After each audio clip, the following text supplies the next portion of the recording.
เอาลูกศิษย์มาใส่นะ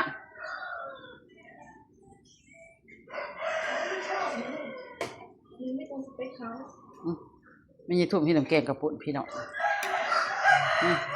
ที่ได้กินอยู่ว่านี่ปลาแดกสดๆได้นี่ต้องขึ้นยากเนี่ยนี่เนาะนี่นะคะสุขอนามัยไซหมูเราบริใส่อีหยังจักอย่างเลยบักพริกมากวันนี้เอาผิดจะกินอยู่ว่าที่หมูใส่อยู่ว่าเนาะใส่เยอะมันน้อยอะไรเอามาเบิ่งใส่มันนัวมันเป็นใส่มันได้ดอกขีดหมูหันเอามาให้มันนัวเอาแต่ชิ้นสดๆเลย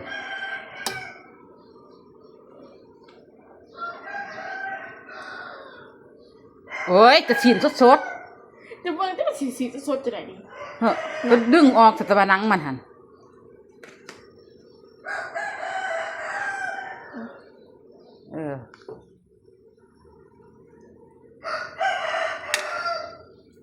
กินน้ำกะทิหรือว่าคืออยากเนาะอยากแบบนี้คือที่แสบว่ะ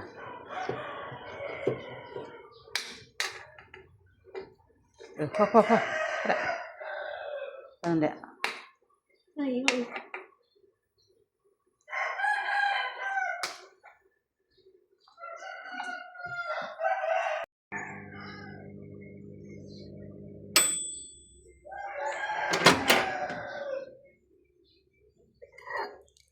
ว้ายหอนแห้ง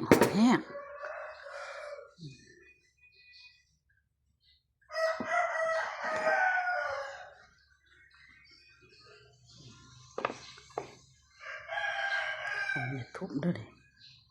เป็นข้อมีทุบ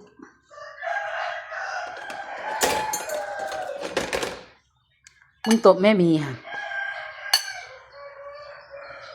ยั่ว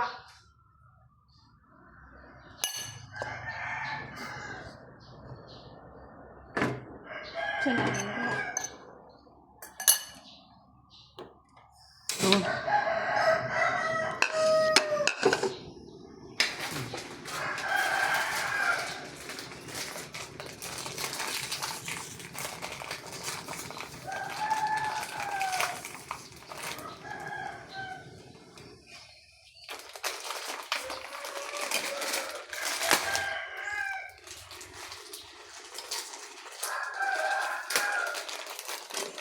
ยา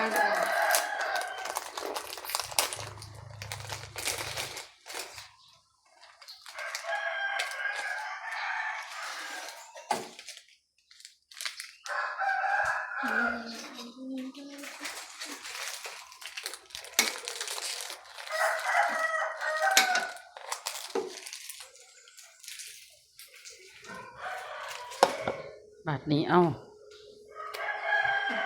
ทัวใส่สิมึงอยู่ที่แสบอยู่หมูห่า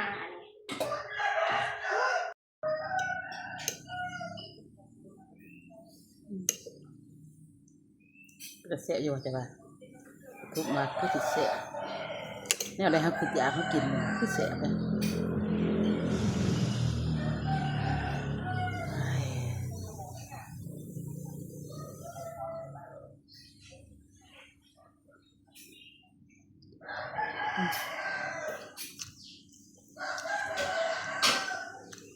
แกงกับปุ่นปลาแดก